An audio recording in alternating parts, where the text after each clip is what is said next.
The anime started with Usato. He is a pathetic loser high schooler with nothing going on in his life. Bad grades, no friends, no girls, just like you. In short, he's the nice guy who helps some birds on a usual day. Yet, he wishes he was in a fantasy world to cure his boredom of being an ordinary loser, but one day someone steals his umbrella and he decides to wait for the rain to pass because princesses cannot get wet. However, despite the waiting, the rain never stops. Suddenly, he hears the student council president Susan and asking him what's going on. She asks if he doesn't have an umbrella, and despite being nervous around her, he confirms. She tells him the school is about to close, and Usato takes it as a clue to get his ugly face out of her sight. He decides to leave, but the beautiful and perfect president stops him by telling him she won't let him get wet. Suddenly, Vice President Kazuki appears, the typical perfect dude, and claims that he will let Usato have his spare. Susan asks if they're friends, but Kazuki replies they're classmates. Usato is confused because they never spoke before, but realizes that he's the typical disgusting nice guy.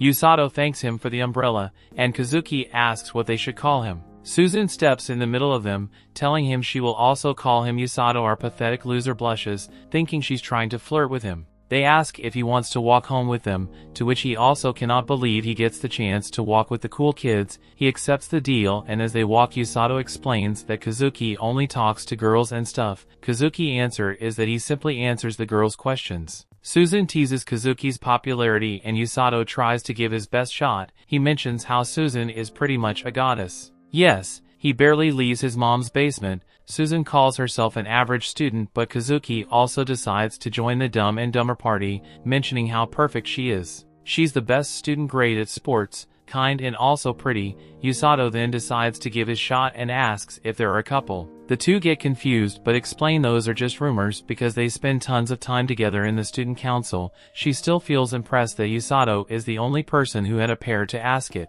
Susan asks if Usato has some plans for the future, but he plans to stay in his mom's basement. Kazuki mentions that she asks the same question to everyone. Susan replies that she's just curious because she has none. Usato asks why she doesn't, and she reveals that she doesn't have any because she accomplishes all her goals pretty fast. She reveals that for that reason, she feels isolated and doesn't think she belongs to this place, but Usato thinks that they're quite similar as they feel the same thing about their lives. Suddenly, Susan and Kazuki heard a bell and stopped. Usato is confused and asks what's going on. Kazuki asks if he heard the bell, but Usato doesn't. They hear the bell again, this time even louder, but Usato still cannot hear it. He gets closer when suddenly a magic circle appears under their feet. Kazuki starts to freak out, but Usato spits some facts. They're being summoned to another world. Kazuki thinks that this loser is crazy, but Susan's reaction shocks them. She's smiling while asking if he means that they will reach a place full of magic monsters and heroes. In those last moments, Usato is impressed about how Susan has a thing for that stuff. Seconds later, they open their eyes to find themselves inside a strange room. Upon looking around, they see a random geezer sitting on a throne. Usato is confused about this place and its people, but Kazuki doesn't know. He then looks for Susan just to find her hyped and smiling because this is another world. He thinks she just went bonkers. The old geezer sitting on the throne is happy they managed to wake up and stuff, but Kazuki arrogantly asks, "What is this all about?" The geezer introduces himself as Lloyd, the king of Linger. Kazuki is confused, but Susan is happy about it. The king explains they have been summoned as heroes, which makes Susan even happier. The king explains the same garbage as always as a demon lord who resurrected and is currently raising its armies. The kingdom has been attacked for the past 2 years, but they barely survived. Their last hope was to the forbidden spell to summon heroes from another world to fight against the guy who was cheated on by his wife. Susan is always acting ecstatic every time she hears something new. However, Kazuki gets mad and tells him to stop kidding. He literally calls the king selfish for dragging them here and doing the dirty work. He asks them to return them to their world, but the king explains that's not possible because the summoning only works in one direction. Kazuki continues his Karen mode, mentioning they all have families and stuff. The king replies they are desperate, but Kazuki couldn't care less. He gets angrier, but the soldiers point their arms at him. Usato tries to calm him down, and Kazuki finally follows some good advice. The king walks forward and kneels in front of Kazuki, promising to find a way to send them home after the job is done. Everyone else also kneels, and Susan asks the king why he is calling them heroes. The king tells his mage Welsi to explain. She reveals that the summoning spell seeks people who have the potential to become heroes. In short, everyone with that potential will hear the sound of a bell ringing. Susan and Kazuki understand that condition but then remember that Usato is different. They ask if he truly didn't hear anything and he confirms, which means he got here by accident. His parents didn't want him nor this world, just like you. They then go into Wellesley's room to check their magical aptitude. All they need to do is touch the crystal ball and they will find which magic they can use. Susan becomes all hyped out while Wellesley starts preparing for the test. Meanwhile, Kazuki asks Usato if he's alright with all of this. Usato says it's fine as Wellesley already told him he could probably still use magic despite not being able to be a hero. However, Kazuki is talking about being summoned to this world against his will. In his case, they didn't even want him. Usato dismisses it because it's all he wanted. Kazuki thinks that Usato is pretty chill about it, but he mentions that Susan is the odd one. They look at her being a typical weirdo and think that's true to the point that Kazuki thinks this is her being an optimist. Usato knows this is not the case, but they suddenly see the crystal ball glowing. Wellesley made all preparations and told Susan to start her test. She happily touches the crystal ball and a yellow glow appears. Wellesley explains that this means that she can use thunder magic, but she also has a huge amount of mana. Kazuki thinks that Susie looks happy, but deep down Usato knows this magic fits her fantasy dream. Kazuki then touches the crystal ball and it turns white. Wellesley explains he has a light attribute. Susan becomes all hyped up telling him to use a laser beam and stuff, but Usato tells her to stop being a nerd. She gets annoyed that Usato cut her off, but she then reveals that she likes that in a man. Usato feels shattered. He thought of her as the perfect girl. Turns out she's a freak. Wellesley explains that light magic is the strongest attribute because it counters the Demon Lord. Usato decides to try it too, but there's a flash of green. Susan and Kazuki think that's a beautiful and calming color and ask Wellesley what is that attribute. Yet, Wellesley is freaking out. She grabs Usato's hand and runs back into the throne room. The king is confused but asks if they already checked their aptitudes. Wellesley confirms mentioning Kazuki and Susan's huge potential, but there is a problem: Usato. The king laughs while asking if he has the power to control darkness or something, but he's shocked when he learns the crystal turned green. Wellesley explains his attribute is extremely rare, but the king tells her to shut up and not say it. Usato is confused, thinking his attribute is bad. The king starts to plot, mentioning they must take Usato as far away from the castle as possible. However, he doesn't think there's any safe place. Maybe they should hide him in town for a while. Meanwhile, a woman is walking in the hallway. The king tells his guards to make preparations, but Usato says that he doesn't understand what's going on. He asks if he's dangerous and if there is someone else with his attribute.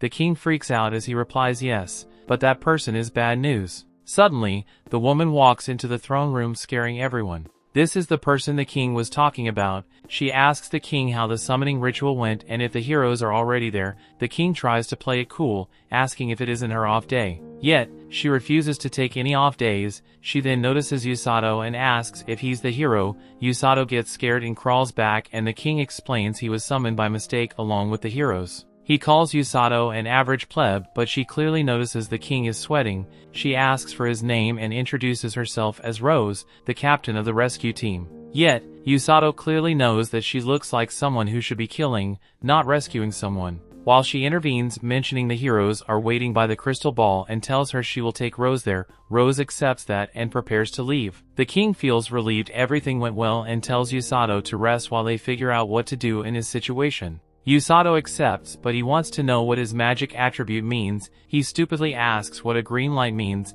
Upon hearing those words, Rose stops. Everyone inside the room starts to freak out. Rose turns back and asks if he just said green. Usato confirms and she tells the king that she will be taking Usato with her. The king freaks out, telling Wellesley to get Usato out of there. Wellesley casts a spell creating a bubble around Usato, forcing him out of the castle. Yet, Rose smiles and dashes outside with her insane speed. Wellesley's bubble gets out of the window and tries to take him as far as possible outside the kingdom. However, Rose's speed and power enable her to catch up with him. She then punches the bubble, breaking it. Usato thinks he's done for. After all, there are no parachutes in this world, yet Rose manages to reach and catch him. She uses a statue to break down her fall and calls out the king. She tells him that she will turn Usato into a proper healer and walks away. The king shouts at her to return, mentioning that he knows that she wants to recruit more healers. However, Usato was summoned by accident. Rose ignores the king and continues walking. After returning inside,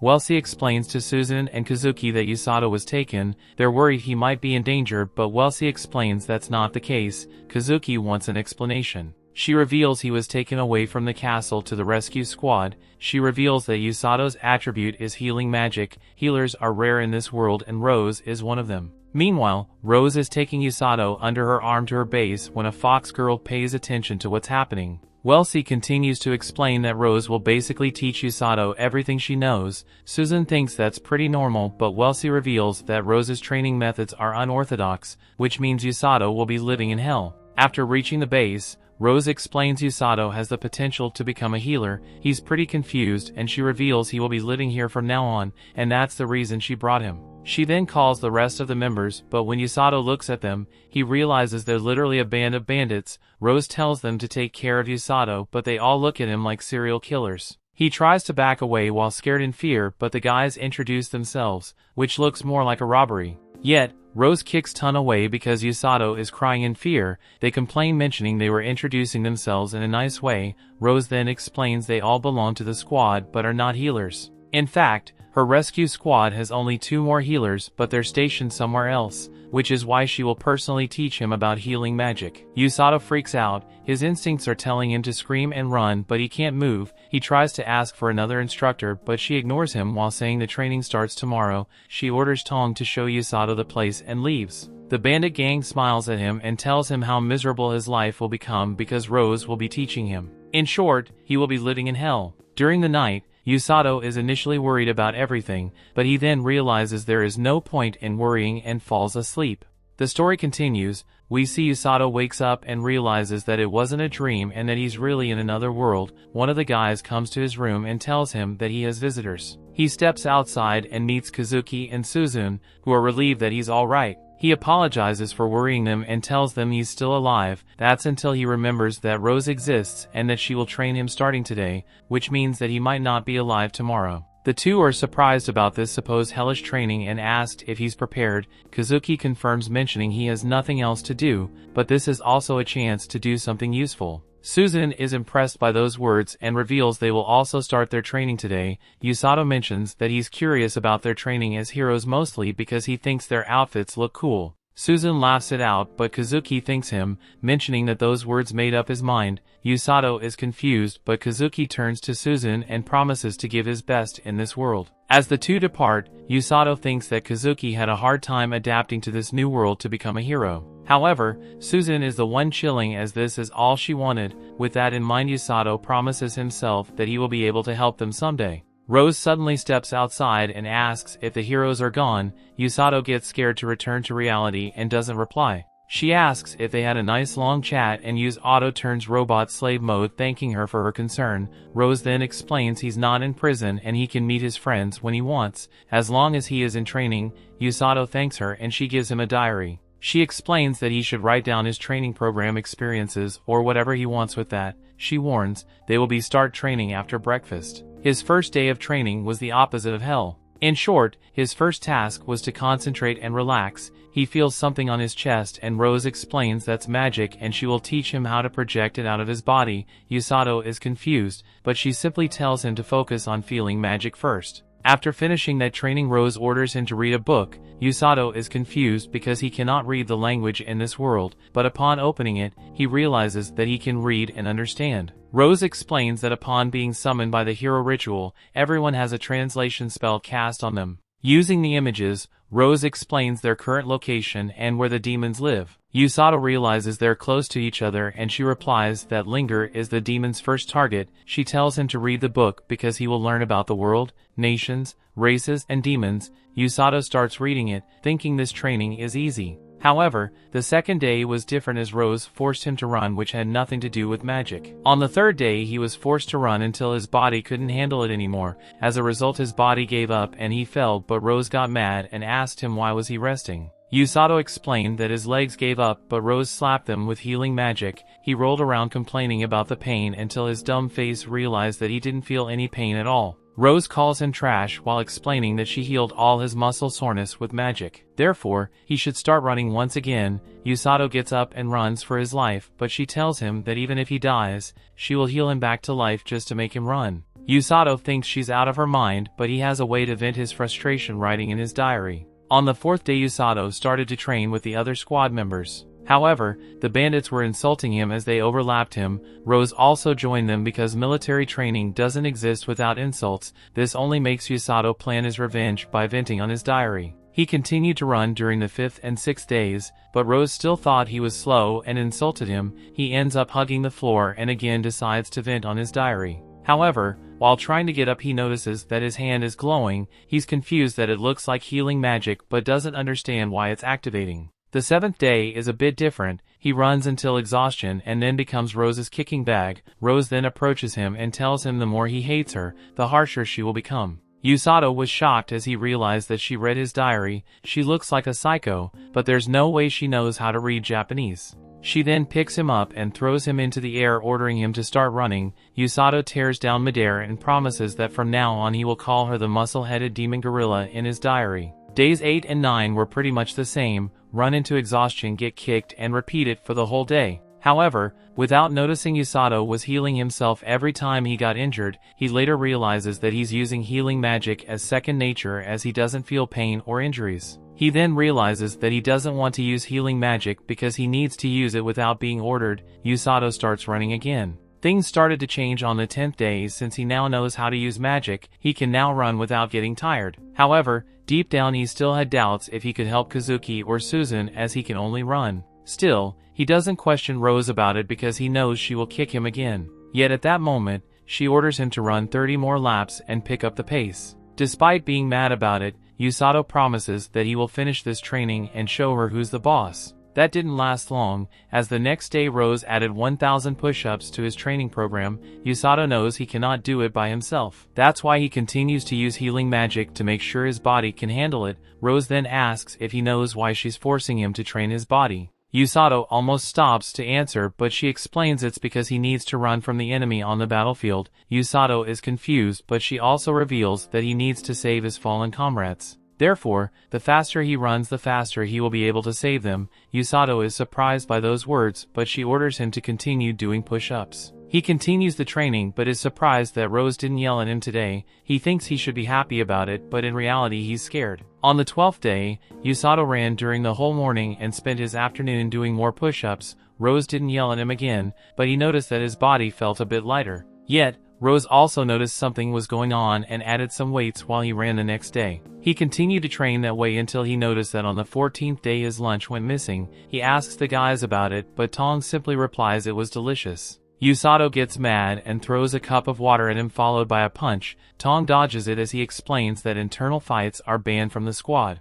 In the end, Tong runs away laughing while Usato chases him without any effort despite carrying some weights. Yet, he realizes that he's probably being brainwashed because he doesn't complain as much. On the 21st day, Kazuki and Susan visit him alongside the princess and a knight. Upon arriving there, they get shocked to see Usato doing push-ups with Rose sitting on a huge rock on top of him. She complains that he's too slow and motivates him to not quit. Usato refuses to quit and continues the exercise. Rose asks if he just replied to her, but our boy grows a pair and says that this is too easy because she's light. Rose mocks him and jumps down to place another rock on top of the other. Despite the initial shock of regret, Usato continues to push forward using his magic to heal himself. Rose even admires his determination, saying that he's becoming her type of guy, and that at this rate she might take him with her way sooner than she thought. The other two cannot believe Usato is going through this, but Susan quickly starts trolling after checking his muscles. However, the knight gets angry and grabs Rose's collar and asking what she is doing. He claims that she's trying to destroy Usato, but Rose simply replies that he should release her. The guy holds on, but she grabs his hand as she tells him that he trains his knights however he wants, but she will use her methods to make Usato become her right-hand man, therefore she cannot go easy. The knight and Usato are both shocked by those words. Rose reveals that Usato is a catch. He hates losing, but what she loves the most is that he doesn't give up. Yet, Usato gets worried because this knight will probably make his training harder. Rose then orders him to take a break and have lunch. The knight then tells Kazuki and Susan to take care of the princess while he speaks to Rose in private. As they leave, the knight complains that the king ordered Rose to re-enlist despite his objections. Rose refuses to re-enlist, explaining that she misses one eye. While resting under a tree, Usato finds out that the guy is the kingdom's strongest knight. His name's Siglis. He is the one who's teaching Kazuki and Susan how to use the sword. Usato finds it impressive but turns to the princess asking who she is. She introduces herself and he apologizes because he was being rude. She tells him to be comfortable around her and Susan mocks Kazuki as he also reacted in the same way. Kazuki then asks if Usato's training has always been as bad as just now. Yet, Usato simply replies that today was pretty easy and asks about theirs. Kazuki replies that their training is hard. He explains that Sigler's teaches them swordsmanship while Welsi teaches them magic. However, they always consider their physical and mental conditions. Usato thinks that's normal, yet Rose is just built differently. Kazuki then apologizes, but Usato doesn't understand why and tries to get another slice of pie. Susan uses this chance to check out our boy's muscles. Usato gets shy, but she's all into his huge abs. Even the princess cannot contain her curiosity. Kazuki then continues explaining that he felt like Usato was having a hard time. Usato confirms that he had it really hard in the beginning and wanted to run, but he's fine now. They get curious and he explains that Rose scares him, but he doesn't feel like running away because he enjoys training and life here. Susan is impressed that he already found a place to belong, but Usato dismisses it, calling it being stubborn. He shows his healing magic and explains that they will be fighting as heroes, therefore he also wants to help with something. Susan uses this chance to flirt, telling him to save her when she needs it. Yet, Usato simply tells her it's too late to act like a normal girl. She gets mad, but even the princess agrees with him. Suddenly, Tong appears and mentions that he has Usato's lunch. Usato gets all annoyed and pulls his mafia face, questioning his attitude and smiling despite what he did. Tong also uses his mafia face, telling Usato to forget about the past. Usato gets up, refusing to forget about his missing lunch, and charges forward. Tong also pulls out his fist and they end up punching each other. The two start brawling in front of everyone, making the princess scared. However, Kazuki tells her it's fine as it seems like this is just a normal day. Susan confirms, mentioning that it seems like he's fitting in this world way faster than them. Yet, this motivates Kazuki to return to the castle and continue his training. In the end, there's no clear winner as Usato and Tong get bruised faces. During nighttime, Usato is chilling as he takes a bath and thinks that it is nice to see his comrades. However, Susan creeped the hell out of him, yet that made him realize that his body had changed. He realizes this is the result of training his muscles until exhaustion and healing them with magic. However, he remembers Rose's words that he needs to run as fast as he can on the battlefield and wonders if he can do it. He's still unsure if his determination can match his strong body. The next day, Rose throws him a bag and tells him they will head outside. The bandit-looking guys get worried as they reflect on those words and realize it's finally time. Usato gets confused, but Rose simply takes him to the castle gate and tells the guard he will be taking someone outside. The guard is wetting his pants and rushes to open them. Yet, Usato doesn't know about the outside. They start walking and he asks where they're heading, but Rose tells him to shut up and follow her. After some hours they reach a cliff. Rose reveals that ahead of him there's a forest called the Darkness of Linger, which is famous for having dangerous monsters. She then gives him his orders. He can only come home after killing a grand grizzly. Usato tries to refuse it, mentioning that monster usually becomes the strongest monster after 100 years, plus he doesn't know how to fight because she only taught him how to run. Yet, Rose gets annoyed and throws him into the forest. The story continues. We see Usato begins to fall from the sky and he panics as he will surely not survive. However, just then his body begins to glow with his healing magic. Usato finds the determination inside himself to survive no matter what, so he uses his healing magic to brace himself for the impact. Usato can't believe that he survived and he heals himself so he can do what Rose told him. He won't be able to go back until he does, so he tries to have a good attitude about it. He convinces himself that it shouldn't be too hard since it's only a 2-meter tall bear, but he is stunned when it appears behind him. This thing is way bigger than he thought and even its claws are huge. Usato gets a bit confident that the bear won't be able to keep up with his speed, but he quickly finds out that it can. Usato reminds himself that he managed to survive the training from hell and this little teddy bear is nothing compared to Rose. Usato surprisingly turns to face the bear, but Winnie the Pooh with rabies has backup. Usato runs for his life again because the bear's cowards for ganging up on him. Just then, Usato hears a waterfall nearby and leaps into it to escape. The bears have no choice but to leave their prey and Usato uses the time to regather himself. All he has are some rations, a canteen and a knife, so he wishes Rose would have him something he could at least start a fire with. Taking down a grand grizzly is starting to seem impossible at this point, but he will leave that depressing task for tomorrow. Usato was just glad to have survived the first day and sleeps in a pile of leaves. The next day, Usato begins to hunt and decides that he needs to learn more about his enemy. First he needs to learn where it lives, and he finds some scratch marks on a tree. Just then Usato prepares for the fight of his life as he hears rustling in some bushes, but it turns out to just be an innocent little bunny. It's actually a monster that looks like a rabbit and it seems to be injured. Usato heals the thing up and acts like a bunny whisperer as he tells it to be more careful. Usato continues the hunt, but the bunny follows him. He tries to explain that he's searching for a dangerous monster, so it should leave, but the dumb little bunny doesn't listen. This thing just won't leave him alone, so he begins to wonder if the rabbit's trying to show him where the grand grizzly is. Usato follows the little bunny and leads him right to the bears. Usato plans to monitor them without being discovered and notices that they seem to be a family.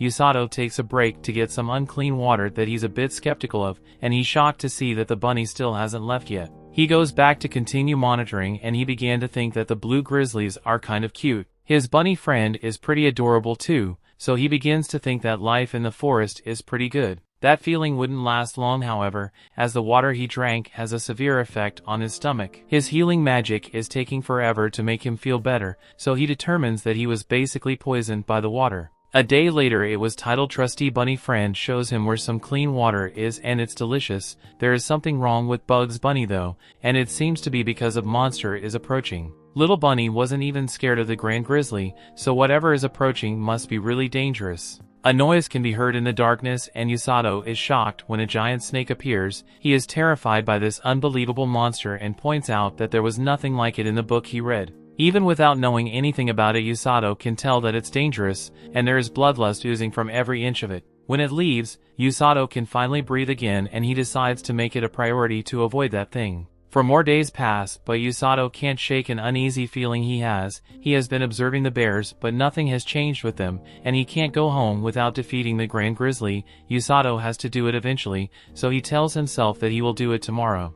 The next day comes, but Little Rabbit doesn't want him to go. Usato gives in and decides to stay, but only until the rain stops. When it ends, Usato begins his mission and refuses to be stopped by Bunny. Usato readies himself for battle, but he is absolutely stunned when he finds that the lives of the bears have already been taken. The bite marks on the bears make it clear that the snake did it, but it didn't do it to eat. It took their lives for fun. The poor cub emerges from some rubble and tries to wake its mom up. Usato thinks about how much he hates losing, especially to Rose. On top of that, he hates the fact that his prey was stolen. As a little bear cries in agony, Usato states that what he hates worst of all is what he's looking at right now. He tells the cub to just wait right there and he vows to get revenge for it. Usato's friends go to visit him, but shocked to hear he has been training in the forest for 10 straight days. They think that seems a bit too long to be training out there, but the guys explain that Rose makes all the decisions. Rose isn't there though, so these useless guys have no clue what's going on. Kazuki is really worried about Usato,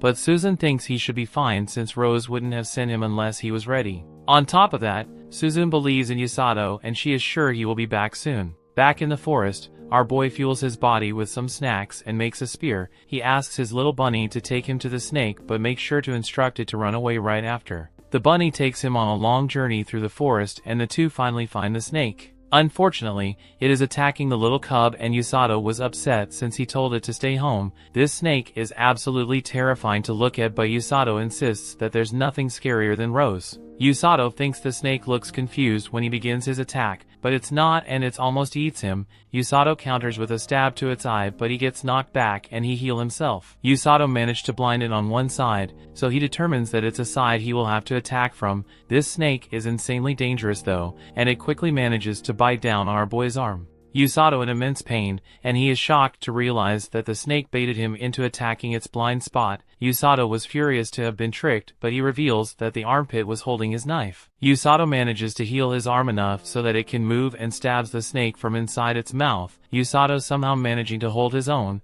but things take a real bad turn as he realizes that he has been poisoned. This is a seriously unfair fight, as the snake is both huge and poisonous, but Usato has the advantage of being able to heal himself. Getting poisoned by the water forced him to learn how to heal himself from the inside out. Usato does just that and prepares to attack again. This snake is about to end his life with one tail swinging though, but the little cub steps in to help. These two have great teamwork right off the bat, as the bear left suicidal jump off its back so he can get on top of the snake. Usato uses some foul language to call the snake stupid, and he somehow manages to land an insanely powerful punch. Usato's determined to end the battle right now, so he jams his spear further into the snake's head. He yells out as he gives it everything he has, and the little bear helps out by pinning the snake down. The snake is eventually defeated, and Usato can't believe that they actually did it. The bear seems to have taken a liking to Usato, and he points out how they got their revenge. He would like to heal the little cub, but he is using up all his mana to neutralize the venom in his body, and he can't even move. That's really bad news though,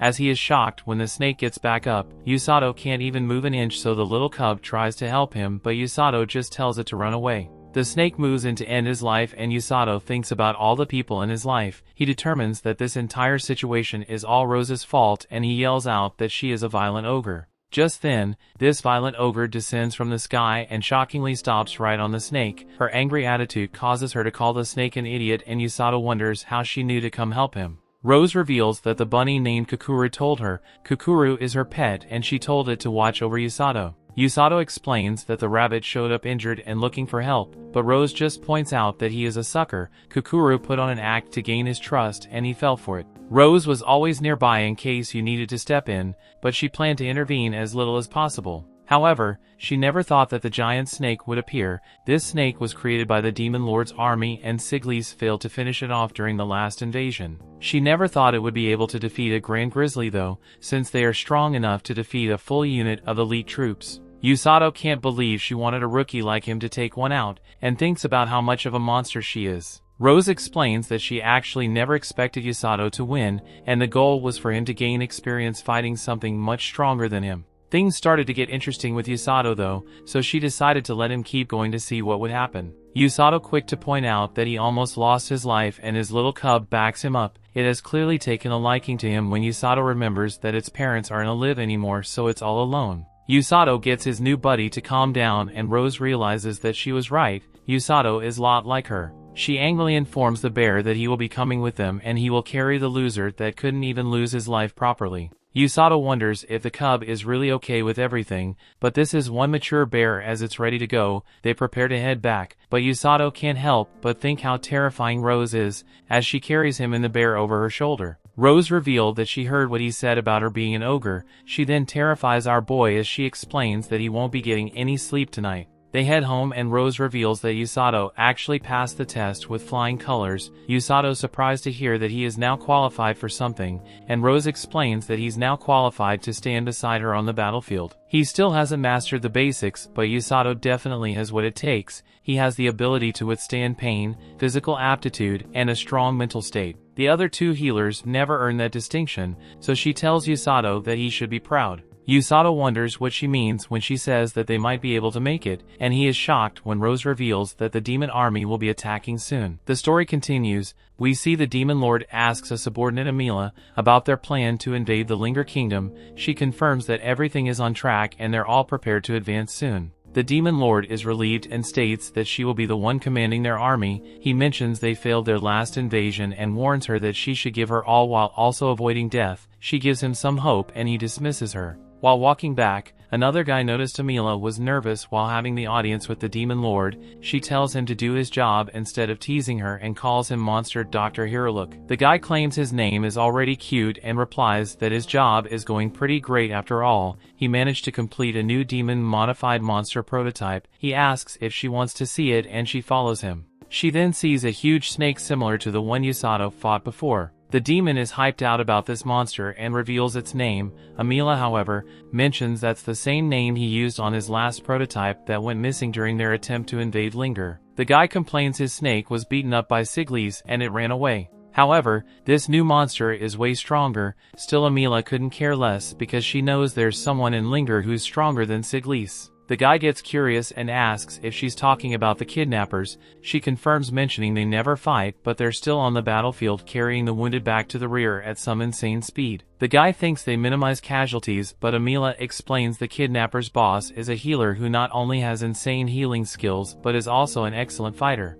That person is Rose, the strongest person in Linger. Amila deeply hates Rose because Rose fought her master. Yet, The guy didn't stay alive to tell what happened. This monster tells her to calm down because she cannot fight during their invasion because she must command the army. Yet, Amila walks away mentioning she will leave the fight to their immortal dark magic user named Black Knight. Back to Usato, he's happy because he missed his bed to the point where he also enjoys Tong's snores, yet he must wake up and do his stuff. He gives some fruits to the little bear for breakfast and notices Rose's rabbit nearby. However, Usato tells him that he cannot forgive him for taking advantage of his innocence. The rabbit acts cute and Usato almost falls for it. Yet, he tries to refuse to be nice to the rabbit, but he cannot resist it. He keeps giving the bear more fruits and calls it Blurin. Rose arrives repeating the same name and she asks if that's its name. Usato confirms it, mentioning he combined the words blue grizzly. Rose is shocked to hear that but focuses on saying that she told the king about the bear and it will now be the property of the rescue squad.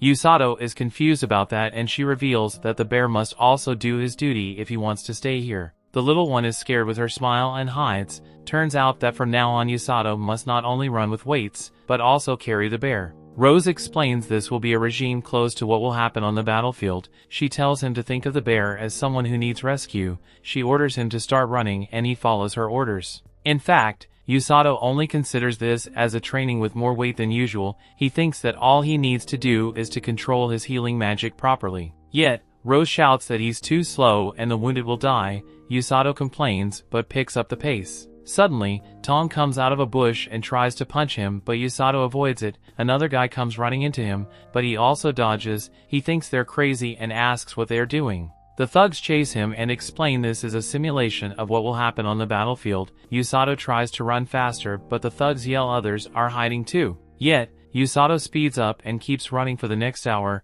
The others throw some sticky water balloons from trees, forcing Usato to run while holding his breath. Some appear from the ground with wooden swords and try to hit him, but he dodges. After 3 hours of running, another guy cuts a rope to make Usato play Donkey Kong, but in the 4th hour Usato finally uses his magic but feels strange.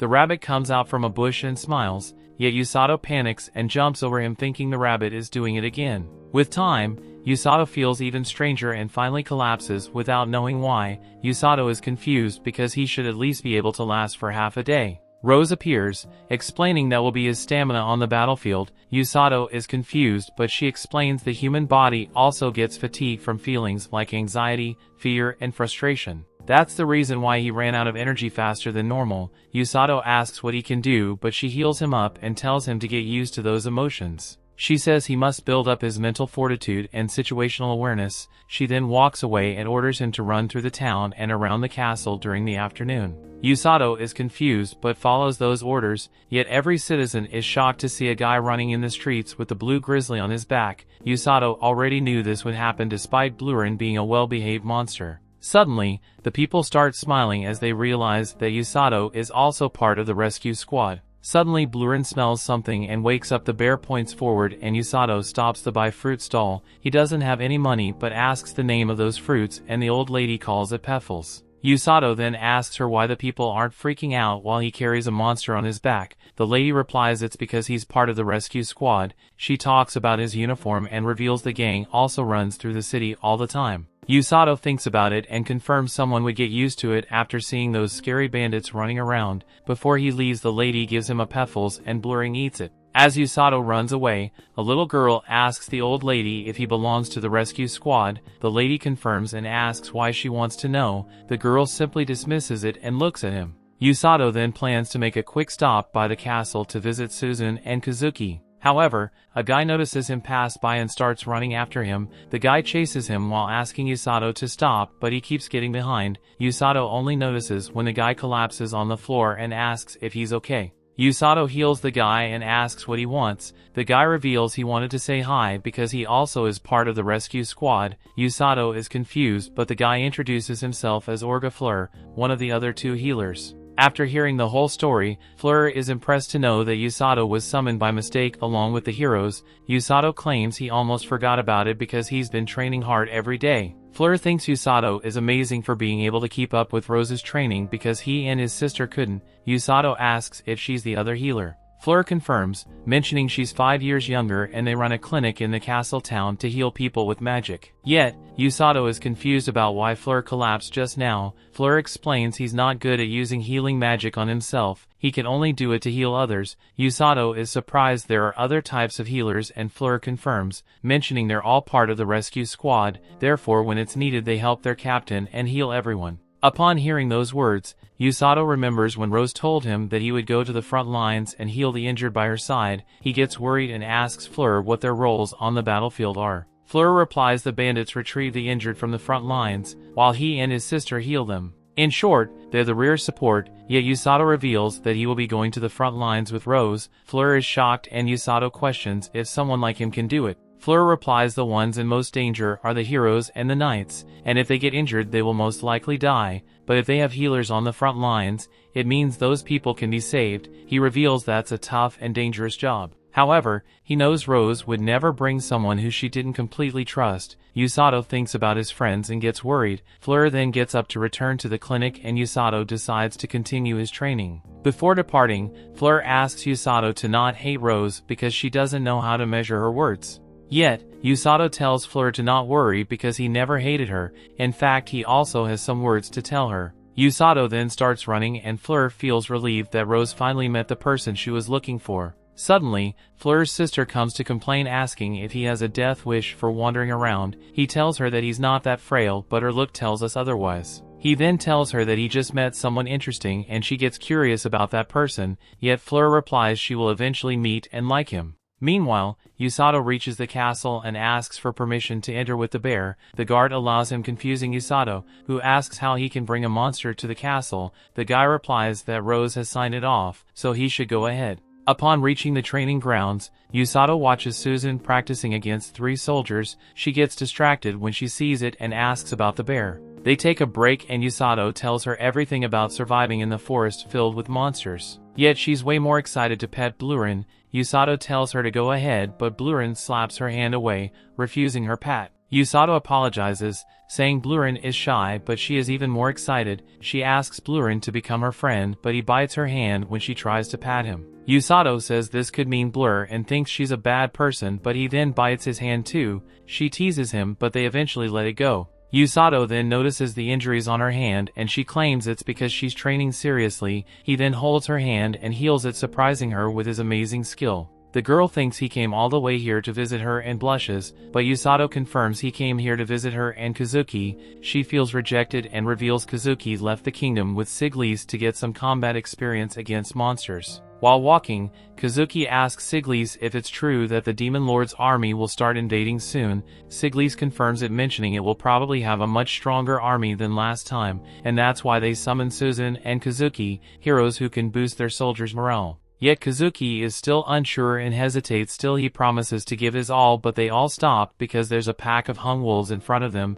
They prepare to battle and Kazuki makes his resolve. Usato is impressed, but wonders if Kazuki will be okay. Susan replies it will only last some days, but once he returns, she will be the one performing that training. Usato teases her, mentioning she will probably enjoy every moment of becoming OP in another world, yet she complains because he's not worried about her at all. After the conversation, Usato decides to continue his training. He thinks about the other two doing their best for the incoming battle and that they're going to fight. And if they do it, he also wants to somehow help and not be the one staying behind to be protected. He thinks that in his previous world, he only wished to do the things he couldn't. However, this is not who he is anymore. After returning home and putting Blurin to sleep, then Usato meets Rose. She asks if his body has already gotten used to the training and he answers he got a bit used to it, yet he wants to train more. Upon hearing those words, Rose tells him to continue and walks away. Usato stops her to ask about her words to steel himself. He explains that he freaked up after almost dying to the snake and then heard about the incoming invasion. He initially thought he didn't want to be a part of this, yet today he changed his mind. He won't fight or kill enemies, however he will do anything to save everyone because he's a member of the rescue squad. Rose smiles for the first time and bumps her fist into his chest, telling him to have pride in saving people and the values of their squad. Upon hearing those words, Usato smiles and calls her captain. However, the next day Rose wakes up by putting a heavy bag on top of him and tell him the king ordered him to join Susan's training. The story continues. We see Usato asks Rose why he must join Susan's training because Kazuki went with Siglise. Rose explains he was supposed to join Kazuki's training as well. However, she refused because he had just returned from the forest. The king later sent another request to which she couldn't refuse again. She tries to calm him down by mentioning he's only going to act as a healer. If needed, she advises him to simply play his part for the next 3 days and return home. They finally arrive at the meeting point and Susan is happy that Usato will be joining her. She thinks he only brought Blurin with him to help them bond with each other. Yet, Usato explains he only brought Blurin because he hates everyone else. She starts complaining about his lack of empathy and never playing along with her random BS. She then introduces the rest of her group, Oruku the Knight and Korin the Mage. Before leaving, Rose tells Susan to not be reckless because Usato can only heal wounds and cure poison. If someone dies, they will stay dead. Susan takes the advice to heart and Rose thinks she will be fine since she was trained by Siglise. She then turns to Usato and reveals she has no advice for him. He's confused and she approaches him asking if he has a problem with it. Usato replies he's good and she gets going. Yet he's suddenly surprised when Susan talks about how strong Rose is, yet she refuses to explain it when asked about it and starts moving. Meanwhile, at the castle the princess gets worried about Kazuki and asks what he's doing. He explains that he's training his sword skills, but she mentions that he just arrived the day before and was supposed to rest. He dismisses it, explaining he had a great night of sleep and can handle training again. She thinks he's pushing himself too much, but he flexes his muscles to show off he's fine. The princess realizes she's holding his arm and gets shy before walking away. Back at Usato's group, Susan recounts Kazuki's experience while training. Usato didn't expect Kazuki to be so worn out, but he had told Susan the experience was worth it. He battled tons of monsters inside the darkness of Linger, and Susan reveals that's where they're heading to right now. Upon hearing that name, Usato reminds the time he was observing Blurin and his family. He wonders if Blurin misses his home, but that moment is interrupted by Susan asking if the little bear will wake up soon.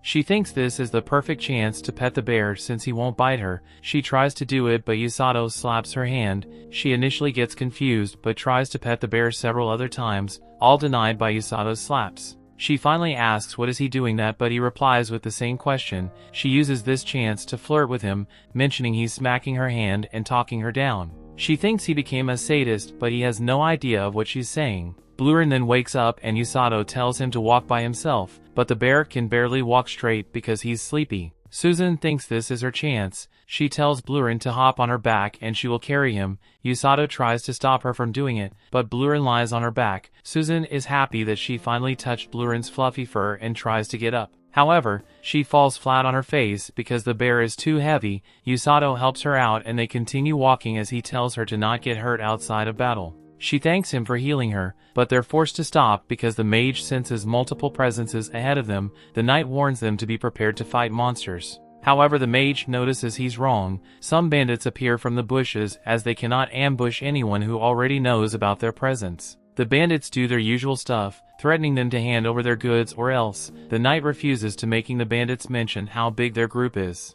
Usato is confused about what the plot is going on, because these guys aren't intimidating at all. He notices Susan pulling his shirt and he tries to be a Chad and reassure her that everything is fine. Still, this crazy girl is excited to see real bandits, mentioning that she has never seen one before. Usato thinks this girl is clearly out of her mind, but Blurin, who was at the back, appears by Usato's side. The bandits start to panic because they never expected someone to tame a blue grizzly. However, one of them tells the others to take a better look because that's just a cub. The rest of the bandits think this is their chance to get a bear and skin it.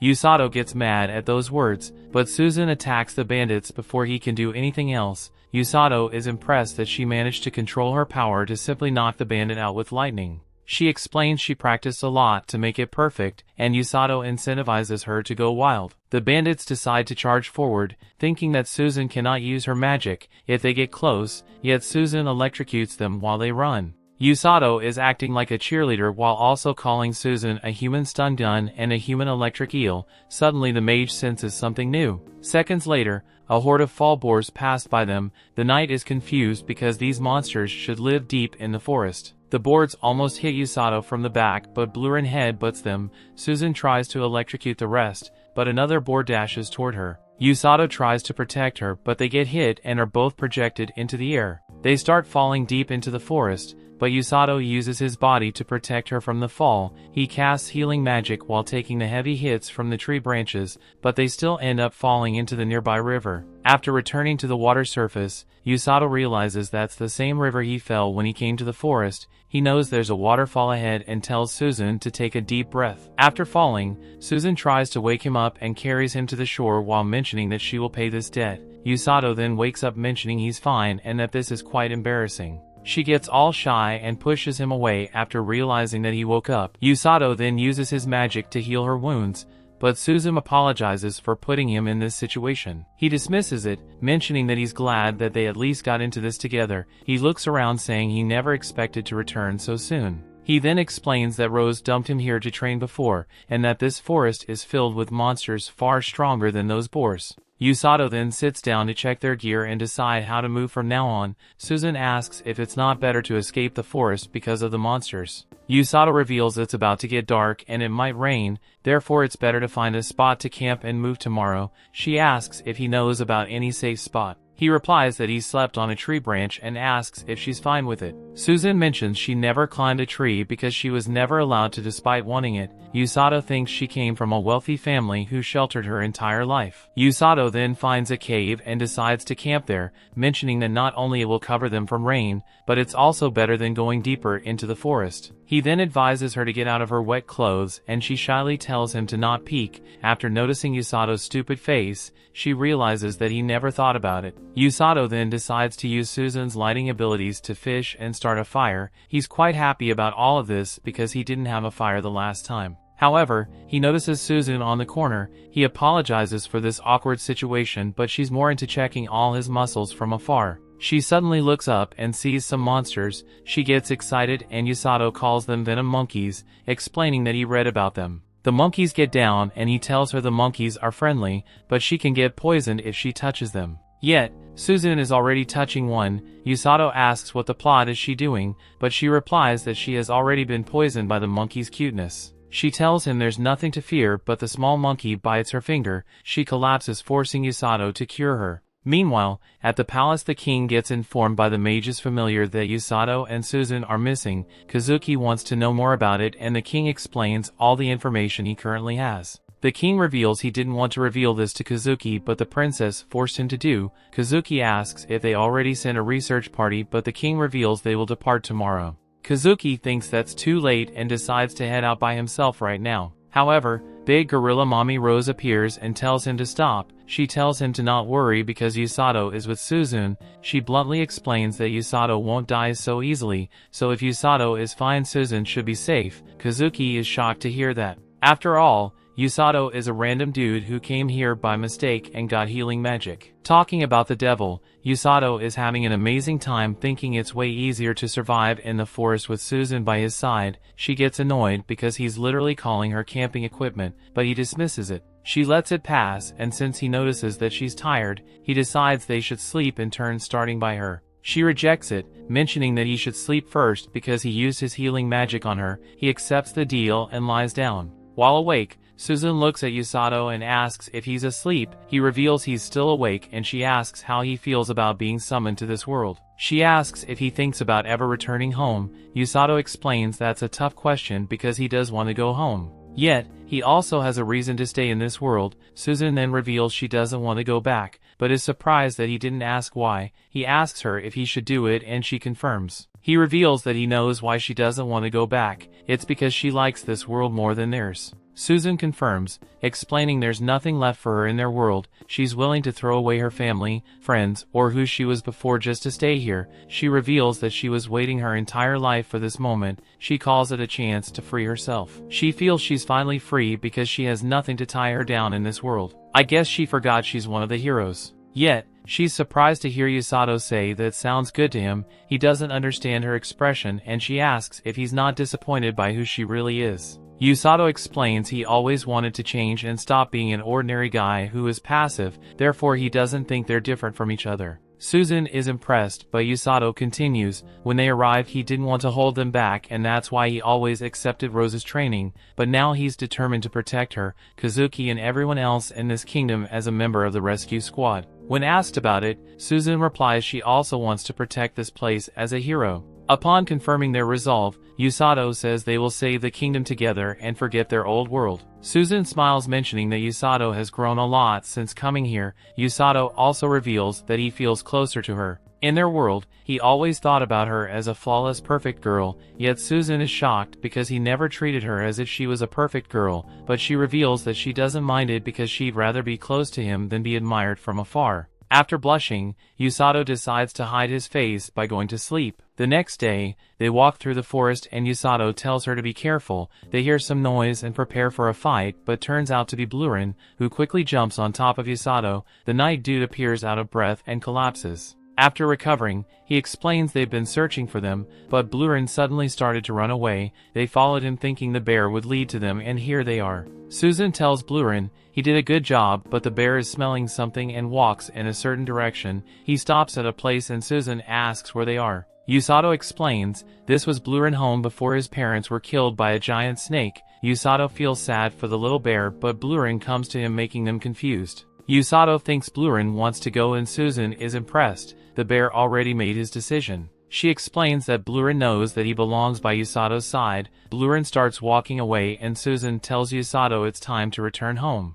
The story continues. We see after returning, the king welcomes Usato and Susan back. Susan apologizes for worrying him, but he claims he's the one who must apologize for putting Usato into this. Usato dismisses it and confuses the king by mentioning that he's already used to these types of situations. Our boy quickly realizes he made a mistake and looks at Rose. He tries to explain himself and lies by saying that he used to explore the woods in their previous world. The king believes it and decides to ask about his training with the rescue squad. Usato looks at Rose again, thinking that's hard to answer, yet he claims that it's way too easy. The king is happy to hear it, but Rose smirks at Usato. He starts to panic and realizes that's what she wants him to answer. He realizes that his mind has been pressured by Rose and feels frustrated. Yet the king announces that Susan's training will be modified and asks her to rest for the day. The two are dismissed, but Rose and Siglis are asked to stay behind. Usato is confused, but he's forced to leave. Susan asks if something is wrong and he replies that he's wondering about the subject they're talking about because the minister seemed worried. Susan confirms and Usato worries that he might get fired. She laughs it out and suddenly stops after hearing Kazuki's voice.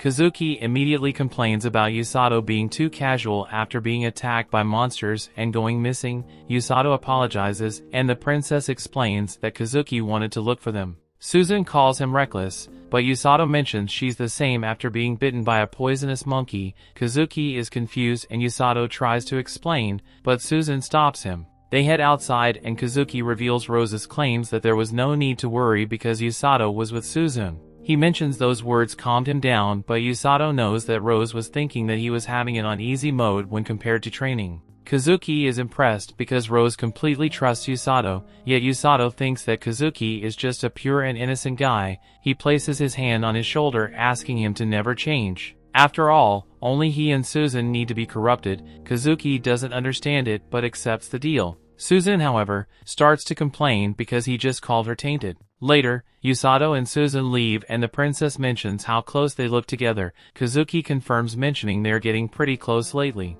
Yet the princess corrects him, mentioning they're close to him. She mentions how he was enjoying himself while hanging with them. Kazuki dismisses it by mentioning they were friends before. The princess gets worried and asks if she can also be Kazuki's friend. She mentions that Susan treats her informally, but Kazuki never calls her by her name. Upon noticing his surprised reaction, the princess apologizes and tells him to not force himself. Kazuki then grows a pair and promises to call her Celia from now on. Meanwhile, in the throne room, the king reveals he interrogated the bandits who attacked Usato's group. In short, the bandits were crossing the plains and noticed fewer monsters than usual, and that's when they were attacked by a herd of fall boars in the forest. The king thinks the monsters must be fleeing the plains for the forest, and that can only mean the monsters are running away from something that is coming towards the kingdom. Siglis thinks it's the Demon Lord's army and the king confirms it. Siglis then mentions the Demon Lord underestimated them in their previous battle, but the same won't happen again. He believes the Demon Lord will use everything available to capture their kingdom.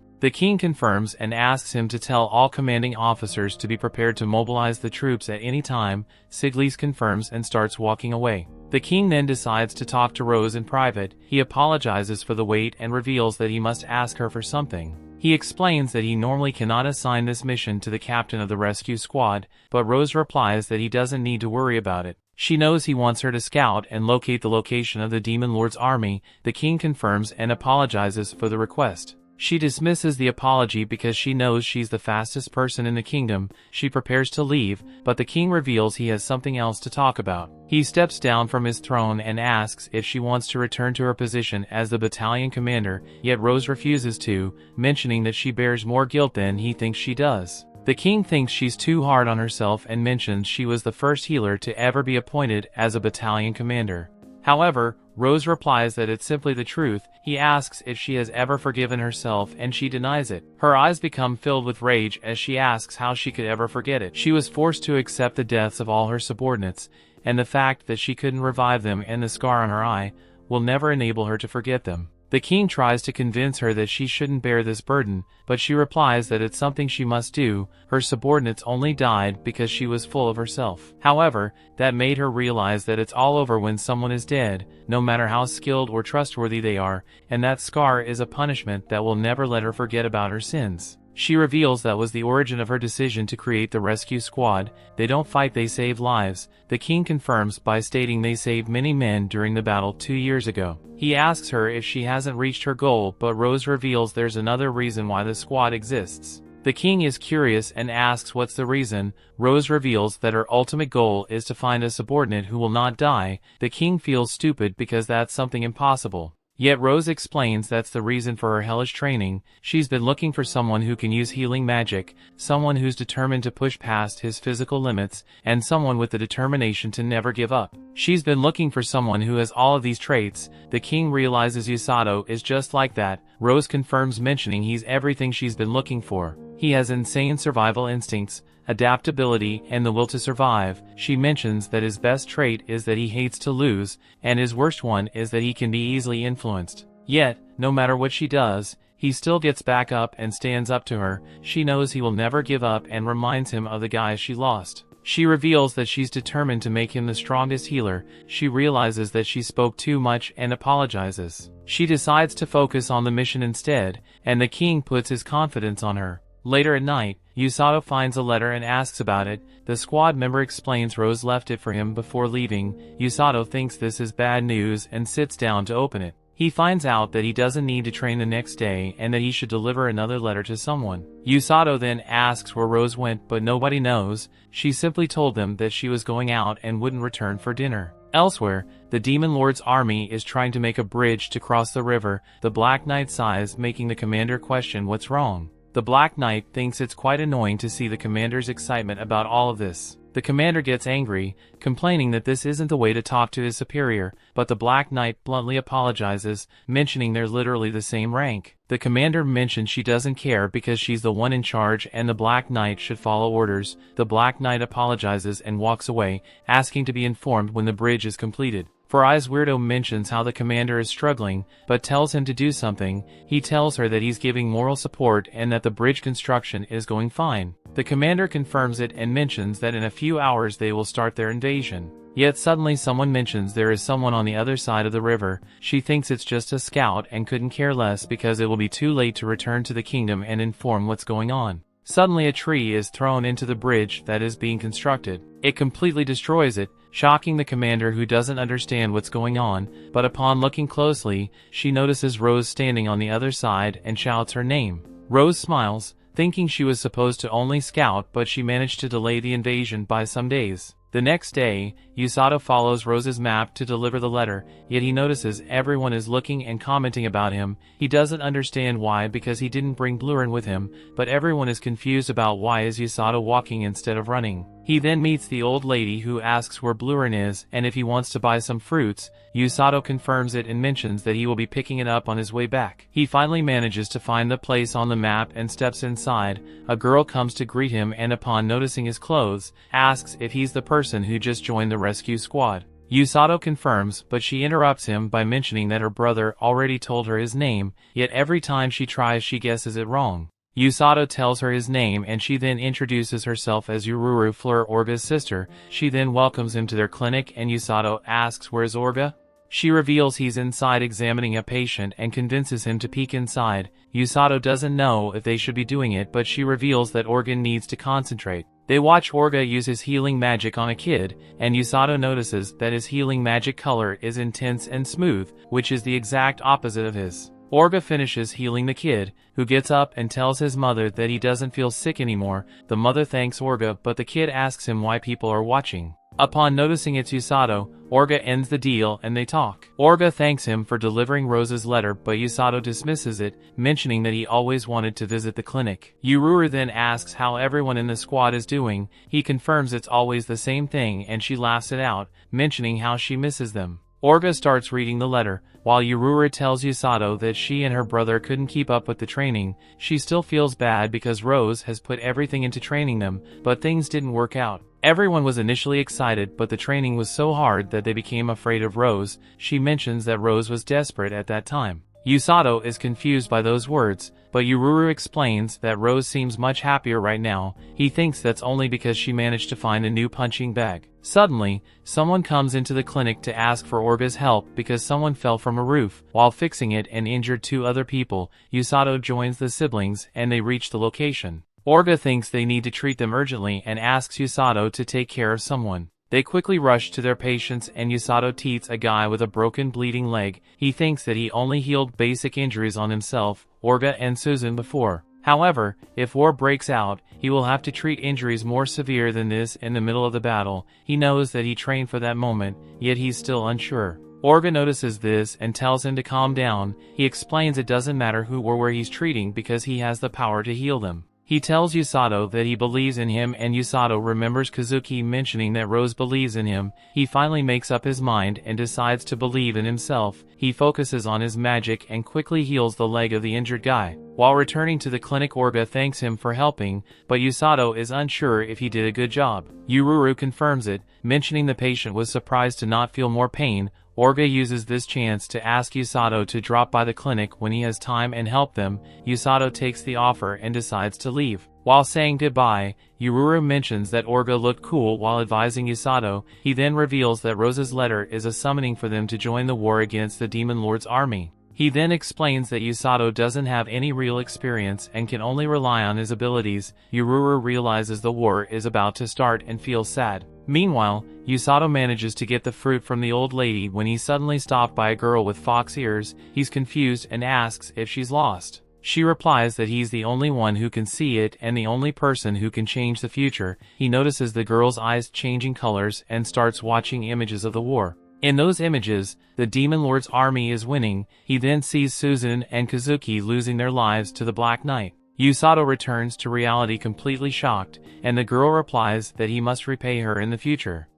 The story continues. We see Usato chases after the little girl as he determined to question her about why he saw the death of his friends. The girl watches him nearby and thinks about how Usato is the only one that can change the future. Usato questions a guard if he has seen the little fox girl, but he hasn't. Rose arrives to scare the guy away, so Usato pities him for being terrified by Rose. Usato can understand him though, as Rose manhandles him. She wants to hear more about how scary she is, but Usato manages to change the conversation and to where she has been. Rose reveals that she destroyed her bridge that the demon army was trying to make while she was scouting. Usato has a serious smart mouth as he points out that she did a lot more than just some scouting, but this just got some manhandled again. Rose explains that she has seen the Fox Girl before and she appeared there 2 years ago. The Fox Girl is only 12 years old, but she somehow managed to evade bandits and kidnappers to arrive at the capital. Demi-humans like her are extremely valuable to bandits, since they are prized for their physical appearance.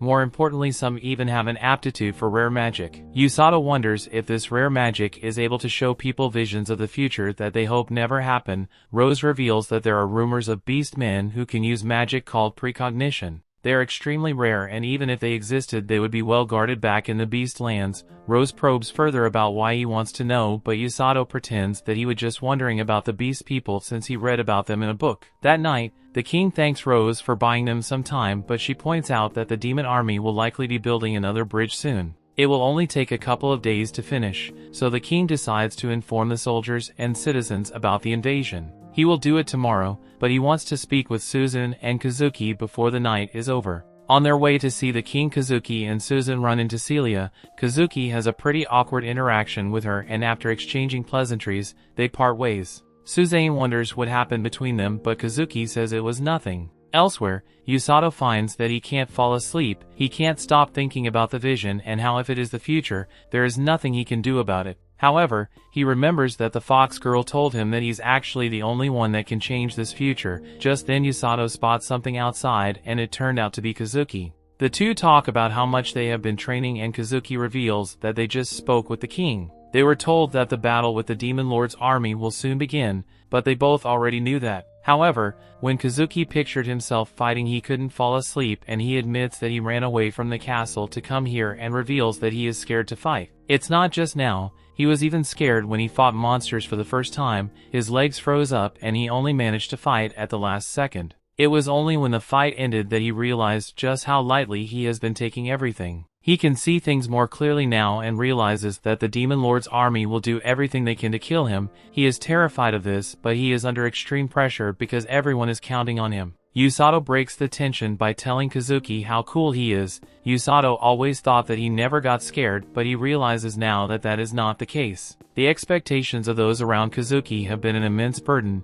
Usato points out that Kazuki doesn't actually have to live up to those expectations, and sometimes he can put himself first. As for Usato though, he confidently explains that he will be going to battle. He wants to save those who will fight the Demon Lord's army. Usato is of course scared as well, but he has already made his decision. Kazuki reminds Usato that he was just dragged into this by accident and now he can even die. Usato admits that he was brought by accident, but a lot has happened since then. There have been tough times, but he has also met a lot of people that have showed him the way. He wants to help them, and that includes Kazuki. Usato points out that even if Kazuki doesn't fight, they will be friends either way. These words turn out to be just what Kazuki needed to hear. Kazuki snaps himself out of depression and declares that he will fight to protect Usato and Susan. He isn't sure if he can fight as a hero, but he definitely knows that he wants to help his friends. Kazuki refuses to just watch and proclaims that he will take his fear and fight in spite of it. Having his friends by his side reassures him more than anything, so they agree to protect everyone together. Usato realizes that he just said a bunch of corny stuff, but Kazuki assures him that it's exactly what he needed to hear. Afterwards, Usato hopes to forget his corny speech with some sleep, but Susan appears to laugh at their bromance. Usato says that he's too tired to deal with her mockery, but she goes on to mock him even more. Usato knows that she followed Kazuki because she could tell that something was wrong, but she is glad to see that Usato took care of it. Usato admits that there is a part of him that doesn't want to fight, and Susan wonders if he doesn't want her to fight either. Usato would rather she not, but he knows that she has already decided to live in this world. This is true, so she leaves as they all have a big day tomorrow. The next day, the king makes his announcement. It's only a matter of time before the Demon Lord army invasion, so he plans to intercept them in the grasslands. 2 years ago they pushed back the Demon Lord's army, but he is sure that they have gotten stronger since then. It won't be easy, but he reminds everyone that they have gotten stronger as well. He points out that they have 2 heroes now, and Kazuki and Susan. They also have the help of the rescue squad, who play a critical role on the battlefield. The king concludes his speech by assuring them that they will win, and everyone gets hyped. Later, Kazuki goes to see Celia. He apologizes for coming unannounced, but she is actually glad. He confirms that there will be going into battle, so she prays for his safety. He swears to protect the country, but more importantly, he promises to come back to see her. This shocks Celia, hopes he will, and the two say goodbye. Elsewhere, we see Yururu fans over Blurin. Usato lets her pet him, but warns her Blurin might not allow it. Yururu is certain that they will be the best of friends, but she is severely mistaken as Blurin slaps her hand away. Blurin keeps slapping her away, so she's glad to see that a little bunny has appeared to make her feel better. This girl just can't catch a break though, as Kokuru teams up with Blurin to push her away. Usato must then keep Orga from crushing himself to death, and they watch as Yururu continues to try and pet Blurin. Orga reveals that she's actually really nervous since it's her first time in battle.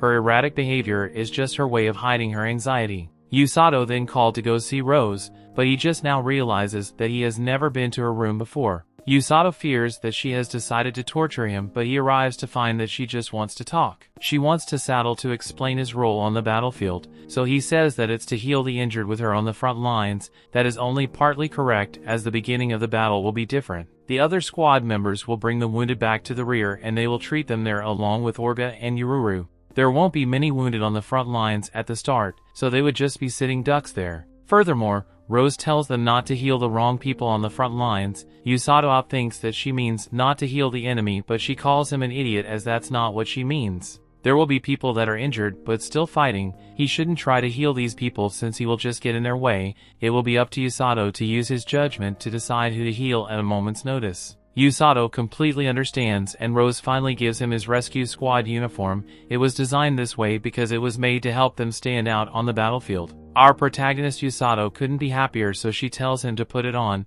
Rose is glad he put on so much muscle, since Usato was able to fill the suit up well because of it. Rose manhandles him once more to explain that healers are not immortal. Once they die, it's over. The one thing he can never do on the battlefield is take his life for granted. Usato explains that he obviously doesn't want to die, but this just makes Rose call him an idiot again. Talk is cheap, as Rose knows plenty of people that talk the way he does and died anyway. Being part of the rescue squad means that he must save himself too, so he shouldn't underestimate the value of his own life. Rose doesn't want to hear any self-sacrificing talk from him, or she promises to end his life before the enemy does. Usato hears her message loud and clear and confidently declares that he will save everyone, including himself. She questions if he can really do it, but he reminds Rose that she was the one that told him to speak his ideals. Usato thinks about the vision he saw and determines that it doesn't matter if it really is the future. He knows what he must do, and that is to not let Kazuki or Susan die no matter what. The story continues. We see the army is making its way to the battlefield. Yururu isn't too pleased that the journey is taking so long. Tong tells her they have no choice because they have to go far away from the castle to fight the demons. Yururu gets his point, but Orga doesn't look too happy about the journey as well. Usato asks Rose to tell him about demons. She tells him demons are demi-humans with unusually large horns. They look like humans at first glance, but they are superior in both strength and magic. She also tells him the demon commanders are very powerful, but the common demon soldiers are push-offs. She wonders if the thought of demons scares Usato, but he tells her he's fine because he knows someone scarier than the demons. Rose is impressed with how far he has come despite the circumstance of his choosing. Usato tells her he's just doing everything he can to prove her wrong. This enrages Rose, and Usato puts up his hands thinking she will hit him, but she doesn't retaliate. Rose feels nostalgic remembering her previous squad. 5 years in the past, Rose walked towards the king's hall. The king was addressing the soldiers and telling them about the demons that were spotted on a plain close to the city. He told them it was only a matter of time before the demons attacked someone. He decided to assign guards to the merchants that traversed the plains. He tells them the guards will be assigned to soldiers lower than the general rank. He warns them to run if a fight breaks out because demons are stronger than humans. After the briefing, Siglis asks Rose what she thinks the demons are planning. She tells him he has no idea, but she guesses they are preparing for an invasion. Siglis wonders if they have the means, and she tells him there's a possibility. Siglis tells her he'll ready the troops to mobilize at a moment's notice, but she tells him it would be a waste of time. He tells her they need to be able to mobilize instantly, and she tells him he's too uptight. They go their separate ways, and Rose decides to take his advice. Yule, her subordinate, calls out to her while she's thinking about her strategy, but she's lost in thought and doesn't answer. Yule keeps pestering her and she loses her patience. She hits Yule's head and tells her to be quiet. Yule complains that she almost split her head like a coconut with her brute strength. Rose tells her to keep quiet when she sees other people thinking, and Yule realizes that she's mean. She tells Rose that she didn't think demons would show up, and this prompts Rose to give her a 2-for-1 special smacking. She tells her she shouldn't listen in on classified information. She tells her to learn to stick to the rules. Yule wonders what the demons are up to, and Rose tells her no one knows. Yule tells her all they have to do is drive the demons away if they invade, and Rose warns her not to underestimate the demons. Yule tells her she's not underestimating them, but Rose isn't convinced by her act. She tells Rose she bests those principles into her, and Rose decides to oversee her training that afternoon. Yule tries to talk her out of it. She tells her she doesn't want to keep her busy since she's a commander now. They arrive at the squad barracks, and everyone greets Rose, who is their captain, and Yule, who is their vice captain. They notice Yule looks pale and they wonder why. Yule tries to hide it, but Rose tells them she's going to retrain all of them, and they all get pissed out. They think Yule said something to Rose to prompt her action, and she tells them it's her gift to them because they have been slacking off. They proceed to mess her up, and Rose walks away without caring. Yule begs her to intervene, but Rose tells her it's none of her business. After a week, the king calls Rose for a private meeting and they meet on the balcony. He tells her that demons have been attacking other monsters in the territory.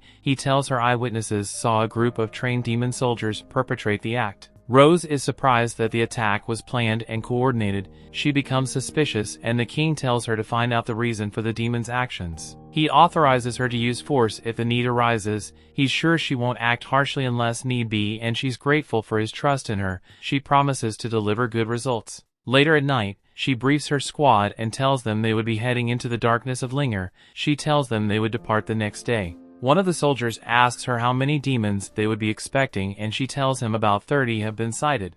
Another soldier thinks fighting 30 demons would be problematic. Yul tries to cheer the squad, but they're still pissed of her for making them train harder the past week. She tells them the training made them well-toned for the mission, but they throw several utensils at her. Rose decides to make her little bunny Kukuru stay home. Kukuru can detect monsters and she knows it could be useful, but she doesn't want the demons to target it. She didn't want to put the Kukuru in danger. Yul rushes to her side for protection and the soldiers stop pummeling her. Rose tells the squad they will need to be at their very best for the mission, so she'll tag along. The soldiers are hyped because they know they'll be unstoppable with Rose leading them. They know they don't have to worry about getting hurt because Rose can always heal them up, and they decide to go all out for the mission. Yul riles up the group once again and this time they are hyped. Rose tells them to quit the chit-chat and start preparing. The next day, they venture out for their mission and they searched around the Linger, but they couldn't find any demons. As darkness descends, they make a campfire. Yul tells them they will search the western side of the forest the next day. The soldiers know the western terrain isn't very good, so Yul tells them they would leave the horses behind. The soldier tells her they need to prioritize the areas they can search with horses, but Yul tells them she's sure there's something in the west. The soldiers decide to follow her lead. She tells them to take turns watching guard while others sleep, but they all go to sleep. Rose takes the first watch, so she tells Yul to get some sleep. While everyone is sleeping, Rose notices that Yul is having trouble sleeping. She offers to put Yul to sleep herself and Yul is surprised she noticed she can't sleep. Yul joins her by the fire and she decides to confide in her. She asks Rose why she chose to make her the vice captain. She tells Rose she's average compared to the other soldier and she knows nothing stands out about her. Rose realizes that she thinks she's not qualified for the role. Yul tells Rose she doesn't need a vice captain because she handles most things by herself. Rose tells her someone has to do the menial jobs and she's doing well because there have been no complaints about her. Yul tells her it's because she has been working hard and Rose tells her if she keeps working hard, she may become the captain. Rose reminds her that she can't keep being the captain of the squad now that she's a battalion commander. Yul protests that she can't become captain because everyone in the squad will end up taking each other's lives. She tells Rose she'll get beaten up and Rose is disappointed by her lack of faith in the squad. Yul tells her she doesn't want her to ever leave the squad and Rose sighs in exasperation. Yul tells her she never follows orders she doesn't agree with and she always does what she feels is right, even if everyone else disagrees. She tells Rose she'll shut up anyone who doesn't agree with her with force and Rose tells her she's quite famous for that. She tells her she heard of stories of a skillful soldier who was so stubborn she wouldn't obey the orders of a general. That was when Rose came into Yul's life. Yul was thinking of doing the same thing and disobeying Rose's orders, but nothing she tried worked. Whenever she disobeyed, Rose always put her in her place and she had no choice but to follow orders. At that time, Yul decided she won't give in to Rose and obey her. She decides to endure her hellish training just to prove her point. Rose remembered Yul becoming motivated all of a sudden, but she doesn't remember treating her any different. Yul tells her she became motivated because Rose didn't cast her out or turn her back on her. Other captains usually got tired of her and would turn back on her, but Rose kept facing her head on. Yul tells her it was annoying, but she felt happy, and she's convinced the other soldiers also felt happy. She tells Rose no one else can be their captain because no one else understands them like she does. Rose walks up to her and gives her a spank on her head. She tells her to grow up and stop relying on her for everything. Yul is surprised by her reaction to her heartfelt confession. Rose tells her she won't pick someone who isn't qualified to replace her. She tells Yul she didn't pick her as the vice captain on a whim. She realized that Yul never gave up once she made up her mind and she always stood strong regardless of the situation. She knows these qualities will motivate those around her to surpass their limits. She tells her to just be herself and people will follow her without question. Yule is shocked that Rose thinks people will follow her lead, but Rose is surprised she doesn't know the power of her charisma. Rose tells her change is the only constant in the world. She tells her she needs to accept change and move forward regardless. She tells her nothing will change the fact that she was their captain, and she tells her not to worry herself unnecessarily. Rose decides to get some sleep and Yule offers to take the next watch. Rose tells the other soldiers to get some sleep and Yule is surprised. They tell her they trust her to lead them in Rose's absence. They tell her they don't hate her and they always listen to her commands when it counts. They tell her not to worry so much and she becomes embarrassed. She chases them about and Rose smiles secretly. The next day, they climb up a little mountain and a soldier spots evidence of the demons. He informs Rose and they come forward to investigate. The soldiers realize the demons are hunting monsters and they wonder why they're hunting monsters instead of humans. Yule knows there must be a deeper reason behind it, but they suddenly hear a deep growl from within the forest. Rose tells them to get ready to battle and they rush into the forest. They see the demons in a clearing. They just took down a wolf and were in the middle of packing them. They remain hidden behind the bushes, but the chief demon senses their presence and informs the other demons. They reveal themselves and Rose tells Yule not to make a move yet.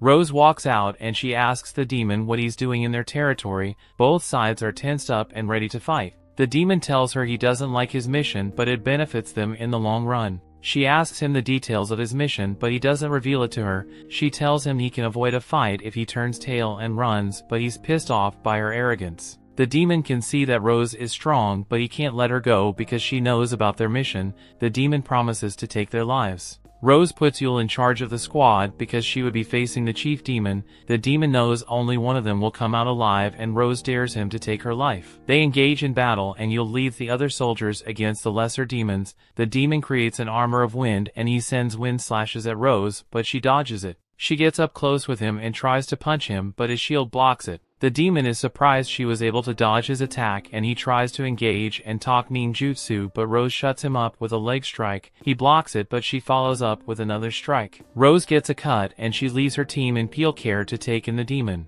The demon tries to hide in the first and launch a sneak attack, but Rose eventually finds him. She hurls a huge tree at him as he flees to block his way and then hurls several others, but he shields himself. She brings one more tree down on him, but he cuts through it. Rose keeps attacking him, but his wind shield blocks all her strikes. He's impressed with her strength, and he tells her she's the most powerful human he has ever fought. He suddenly surrounds her with wind blades, but she walks through it and he's surprised to see she has healing magic. She attacks him again, but he blocks it. He can now see she's a one-man army and he decides to introduce himself as Nero. He summons his sword from the abyss and vows to put an end to Rose. Rose tells him she would beat the crap out of him before that happens. A fierce battle between both of them commences.